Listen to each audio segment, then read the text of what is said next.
Bonjour Emmanuel, Bonjour Henri, vous allez bien? je vais très bien. On a changé de décor là. Il faut quand même un peu se promener. Oui. Dites-moi Henri, j'ai lu votre dernier billet, et il me semble quand même que vous allez un petit peu fort sur le crime de guerre. Il me semble, hein. Non, franchement, je pense que on peut dire aujourd'hui, enfin on le voit tout autour de nous, on peut dire vraiment aujourd'hui que dans l'acte de guerre, la contrainte économique est un acte de guerre. On voit bien que les États-Unis, l'Europe, alors bon, c'est pas quelque chose de nouveau puisque on a déjà connu, bon, par exemple, le blocus de Cuba par les États-Unis. Enfin, les guerres économiques. Oui.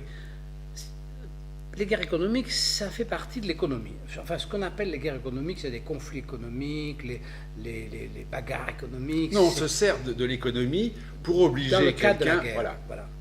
Moi, personnellement, je pense que la guerre a toujours une racine économique au départ, mais qui est toujours masquée. Alors derrière l'honneur, derrière la patrie, derrière la religion, derrière la morale, il y a toujours une excuse. Donc, mais depuis maintenant un certain temps, dans notre époque moderne, où l'engagement physique est devenu moins évident, Oh, oui, parce que maintenant on veut des est guerres d'accord, sans mort. engagement physique. Sans mort. Donc la contrainte économique est devenue un vrai acte de guerre. Et je reprends Cuba parce que c'est celui qui me... Enfin, des blocus, on pourrait prendre le blocus de Gaza. Le blocus, c'est pas nouveau, hein, parce que par le passé, les chevaliers entouraient les villes jusqu'à que La Rochelle a péri comme ça, par un siège. Bon. Bien sûr. Donc, si vous voulez, Voilà. le siège, c'est pas nouveau, mais ce qui est nouveau, c'est vraiment... aujourd'hui, c'est déclaré comme avant. Je dirais que la contrainte économique était une conséquence ou un outil de la guerre, mais annexe. Tandis qu'aujourd'hui, on a vraiment... On le voit bien d'ailleurs avec Poutine, puisque voilà. Pour l'Ukraine, personne ne veut y aller, mais par contre, on commence à faire une guerre économique. C'est-à-dire qu'on l'entoure de contraintes économiques. Voilà. Et c'est une déclaration de guerre. Oui, c'est ça. C'est tout à fait clair. Donc ça veut dire que la contrainte économique, lorsqu'elle utilise la force, puisque la force, c'est l'État qui a la force, hein, donc c'est le privilège de l'État.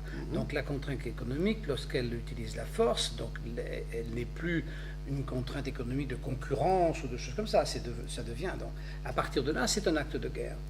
C'est un acte de violence, en tout cas. C'est un acte de violence, en principe, utilisé pour la guerre. Alors, contre un ennemi extérieur, en théorie. Contre un ennemi extérieur. C'est ça.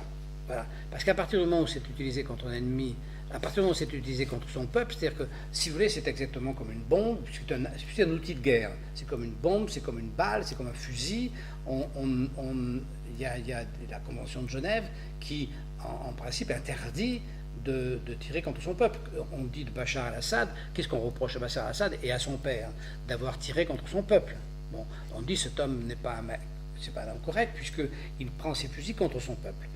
Donc moi je dis qu'à partir du moment où on accepte, et où on constate, pas qu'on accepte, on constate d'une manière absolument incontournable que l'économie, que le blocus économique ou que l'agression économique peut être un outil de guerre, à partir du moment où les hommes de l'État utilisent cet outil contre leur propre peuple, c'est-à-dire nous, attendez... Vous parlez de la France, là? Oui, je parle de la France, je parle de nous. Enfin, écoutez, Emmanuel, on se connaît assez pour savoir que la manière dont on nous a, je dirais, flingués économiquement n'a pas de rapport avec quoi que ce soit. Alors, on nous a traités de fraudeurs fiscaux. Mais vous savez, quand Bachar el-Assad... C'est un fourre-tout, ça, le fraudeur fiscaux. Quand Bachar el-Assad tire sur son peuple, il commence par dire que c'est des terroristes. Oui, absolument. Quand les Ukrainiens se tapent dessus entre eux, chacun pense que l'autre est un terroriste.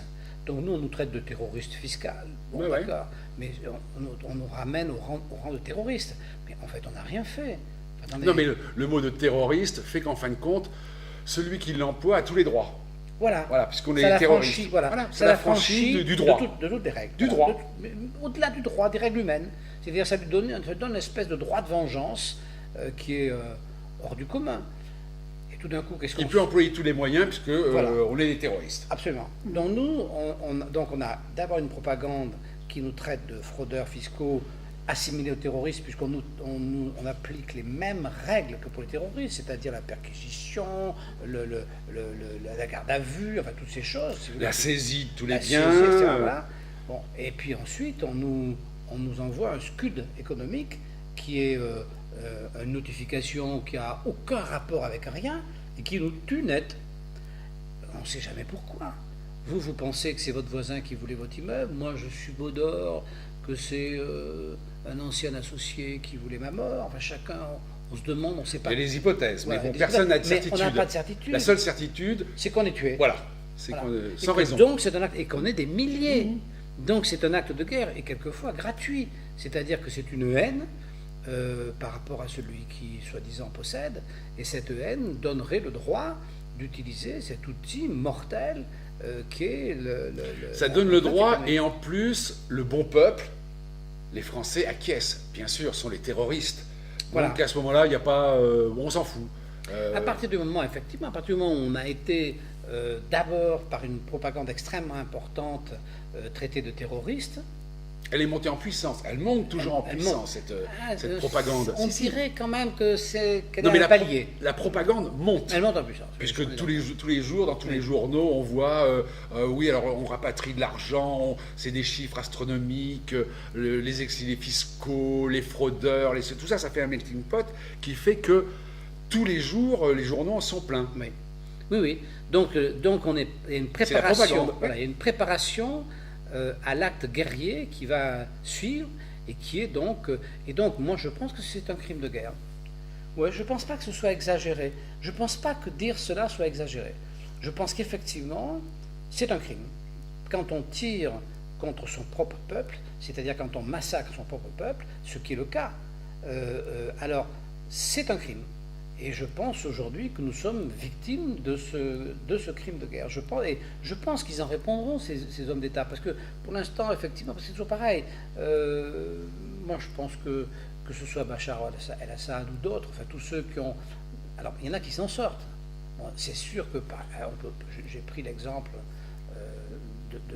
effectivement des colons européens. Ils sont arrivés aux États-Unis, ils ont éradiqué les Amérindiens.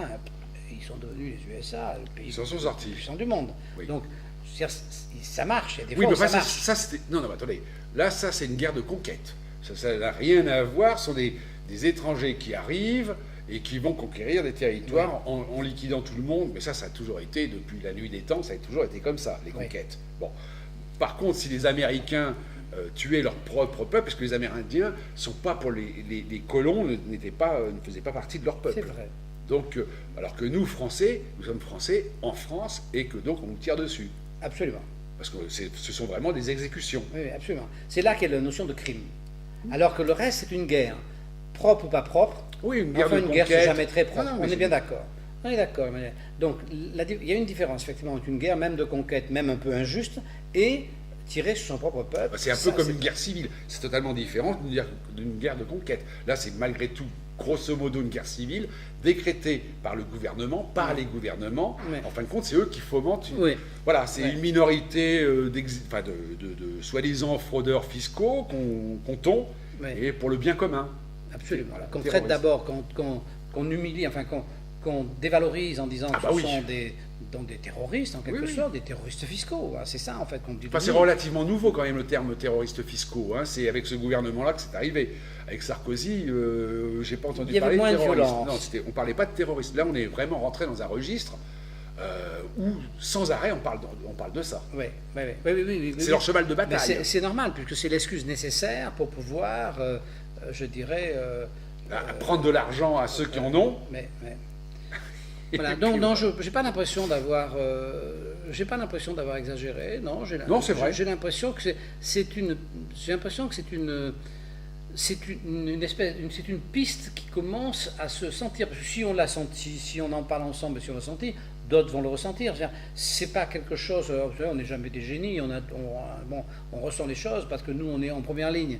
Alors évidemment, quand on est en première ligne, non, mais c'est vrai que les choses commencent légèrement à bouger. Avant, on le voit avec Internet, si vous voulez. On ne parle pas des médias normaux, mais sur Internet, il y a quand même, on s'aperçoit que les choses ne sont plus comme avant. Les gens commencent à se rebeller, à s'unifier, voilà. Oui, tout à fait. D'où d'ailleurs l'acharnement que le FISC et le syndicat national unifié des impôts met à essayer de faire taire notre blog. Parce que moi, les procès se suivent en série, là, hein, c'est comme les perles, hein, on enquille les procès les uns après les autres, puisque chaque fois qu'on dit quelque chose, ça leur plaît pas. Hein.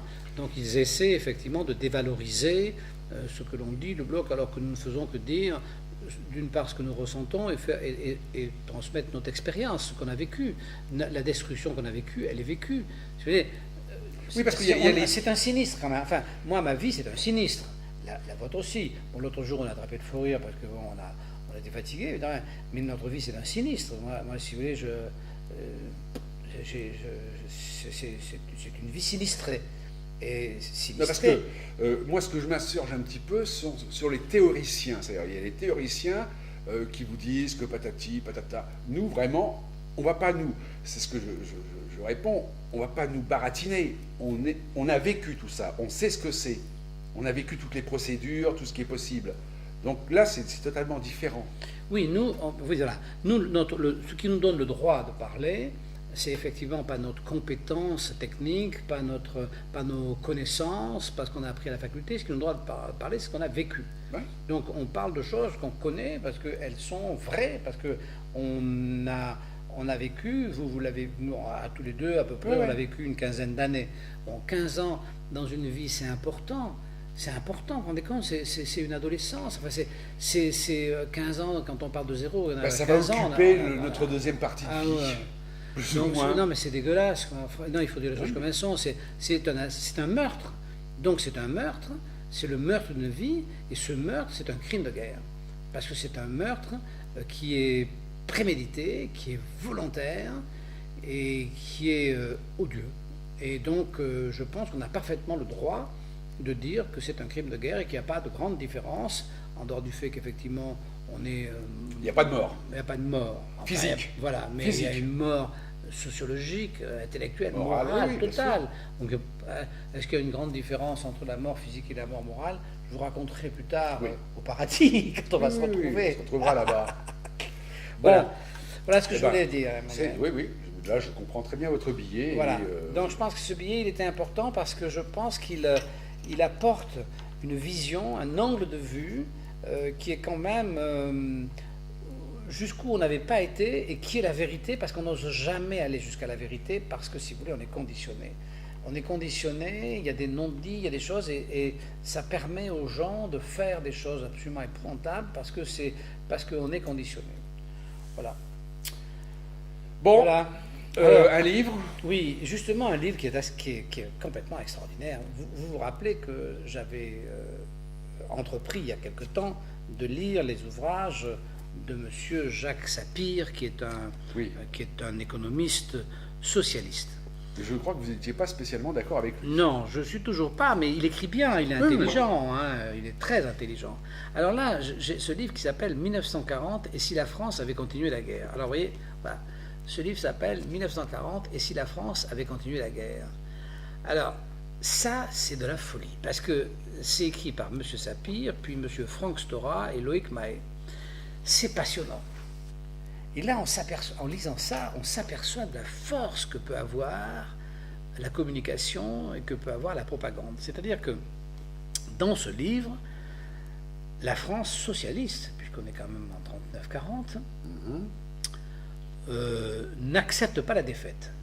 Et donc, la totalité de l'État et ses représentants, président du Conseil, etc., parce qu'à l'époque, c'est un président du Conseil, s'embarquent, freinent les Allemands et s'embarquent en Algérie. Et là, en Algérie, ils font la conquête immédiatement de la Libye, qui est italienne, de la Sardaigne, et avec les Anglais, ils tiennent toute la Méditerranée face à l'Europe. Et c'est écrit d'une manière complètement géniale, parce qu'il y a toutes les batailles avec le nom de tous les sous-marins, tous les bateaux, on lit ça comme... Mais quand on a fini, on se demande si c'était pas ça la vérité. C'est-à-dire, quand on a fini, on se dit, si ça s'était enseigné à l'école, ça deviendrait la vérité, parce que c'est tellement crédible, et c'est là qu'on se dit, punaise, la propagande, ça doit être épouvantable, parce que comme c'est Ouais. comme c'est favorable, comme si vous voulez, finalement, au lieu de perdre Non, la mais guerre, ça- on la gagne. Je veux dire, Staline, Mao ont refait l'histoire de leur pays. Mais nous, ça, enfin, Non, mais ils ont refait l'histoire, donc à la limite, c'est très crédible de pouvoir, grâce à la propagande, grâce à Ouais. à une dictature. mais nous, on nous l'a peut-être refait. On n'en sait rien dans le passé. Mais c'est impressionnant de se dire, mais je suis prêt à croire ça, et je ne pourrai plus jamais. Bon, j'ai lu le livre de Churchill, j'ai lu les livres sur De Gaulle. Bon, la guerre de 40, ça m'a interpellé. Moi, je suis né en 44, évidemment, la guerre de 40, ça m'a interpellé.